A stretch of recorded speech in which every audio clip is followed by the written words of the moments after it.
हां नमस्कार, मी दियांग कृष्णात डोबरे, मी वंजूरचा. मी आमच्या गावात आलाय. तुम्ही आमच्या गावात कसं काय तुम्ही कॅम्प ठेवलाय आणि कसं काय तुम्हाला बाबा सुखसुविधा ग्रामपंचायत सरपंच किंवा सरांच्याकडनं कशी काय तुमच्या सुविधा अत्यंत झाल्या? चांगल्या प्रकारे हा कॅम्प घडला आणि अत्यंत चांगल्या सोयीसुविधा या कॅम्पमध्ये राबवल्या गेल्या. गावचे सरपंच असतील, गावकरी असतील, आमचे शिक्षक असतील यांनी अत्यंत चांगल्या प्रकारे सहभाग नोंदवला.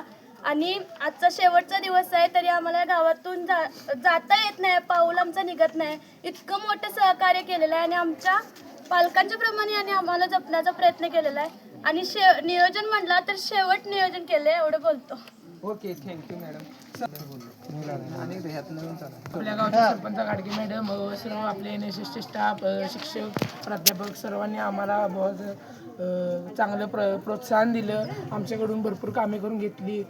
गावाचा विकास होईल असं कुठेतरी वाटते. आता मॅडम म्हणल्या तसं दर 5 वर्षातून आम्ही या गावाला भेट देऊ, कॅम्प करू, हीच अशी सदिच्छा करतो. Okay, thank you sir. तुम्ही जरा आपलं एक थोडं बरं सांगा. नाही, मी इतर गावांमध्ये पण कॅम्प गेले, पण या गावामधल्या मान्य सरपंच आणि त्यांच्या सहकार्याचा जो उत्साह आहे आणि सहकार्याची जी भावना आहे ती वेगळ्या पद्धतीची आहे. म्हणजे इतक्या दिवसामध्ये, इतक्या वर्षामध्ये अशा पद्धतीचं मुलांचं येताना स्वागतनी, जाताना अशा पद्धतीचा भावनिक आणि चांगल्या पद्धतीचा सन्मानाने निरोप आजपर्यंत आम्ही पाहिलेला नव्हता. मॅडम, तुम्ही जरा सरपंच आहे, तुम्ही आपल्या गावात कसं काय कॅम्प ठेवला आणि ते कसं हे झालं, सगळ्यांच्या पूर्ण सुविधा झाल्या?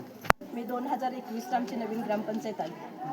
तेव्हाच मी आणि साहेबांनी ठरवलं होतं की आपण सरपंच होतो त्या काळात आपण एक लक्षात राहील असं आपण कामं करायची. खूप वेळा प्रयत्न केला होता साहेबांनी या वर्षात की काही नाही काय एक मोठं काम व्हायला पाहिजे. रस्ते काही विकास काम असेल स्थानिकची 100% आम्ही करू, त्यासाठीच आम्हाला जनतेने निवडून दिलेलं असते.